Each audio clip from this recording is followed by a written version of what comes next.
ആവേശവും ആരവുമില്ലാതെ കൊട്ടിക്കലാശ ദിനത്തിൽ ആളൊഴിഞ്ഞ് പൊന്നാനിയും എടപ്പാളും.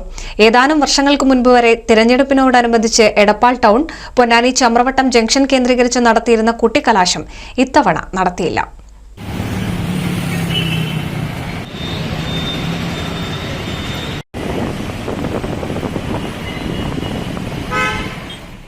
തെരഞ്ഞെടുപ്പ് പരസ്യപ്രചരണത്തിന്റെ സമാപന വേളയിൽ വൻ ആവേശത്തോടെയാണ് എടപ്പാളിലേക്കും പൊന്നാനിയിലേക്കും രാഷ്ട്രീയ പാർട്ടികളുടെ അണികൾ കൊടിതോരണങ്ങളുമായി എത്താറ്. അതിലേറെ കാണികൾ ജനസാഗരം തീർക്കാറുമുണ്ട്.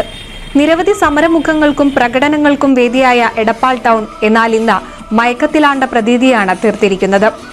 ഇടയ്ക്ക് വന്നുപോകുന്ന ഒരു പ്രചരണ വാഹനം മാത്രമാണ് മണിക്കൂറുകൾ കഴിഞ്ഞാൽ തെരഞ്ഞെടുപ്പാണെന്ന് ജനങ്ങളെ ഓർമ്മപ്പെടുത്തുന്നത്. തെരഞ്ഞെടുപ്പിന് മുന്നോടിയായി പോലീസ് വിളിച്ചു ചേർത്ത യോഗത്തിലാണ് വലിയ തോതിലുള്ള പരിപാടികൾ ഒഴിവാക്കാൻ രാഷ്ട്രീയ കക്ഷികൾ തീരുമാനിച്ചത്. പ്രശ്നങ്ങളുണ്ടാക്കാത്ത തരത്തിൽ പ്രാദേശിക തലങ്ങളിൽ പരിപാടികൾ നടത്താൻ സാധിക്കുമായിരുന്നെങ്കിലും പ്രഹസനമാകുമെന്നതിനാൽ അതും പലയിടങ്ങളിലും നടത്തിയില്ല. പൊന്നാനി ചമ്രവട്ടം ജംഗ്ഷനിലും സമാന സാഹചര്യമായിരുന്നു. കൊട്ടിക്കലാശമുണ്ടാവുമെന്ന് പ്രതീക്ഷിച്ചെത്തിയവർ നിരാശരായി മടങ്ങി. NCV news, Edappal. 1000 വിവാഹങ്ങൾക്ക് ഒരേ ഒരു beauty. Beauty silks, Edappal, Chavakkad, Thriprayar, Puthanathani, Perinthalmanna.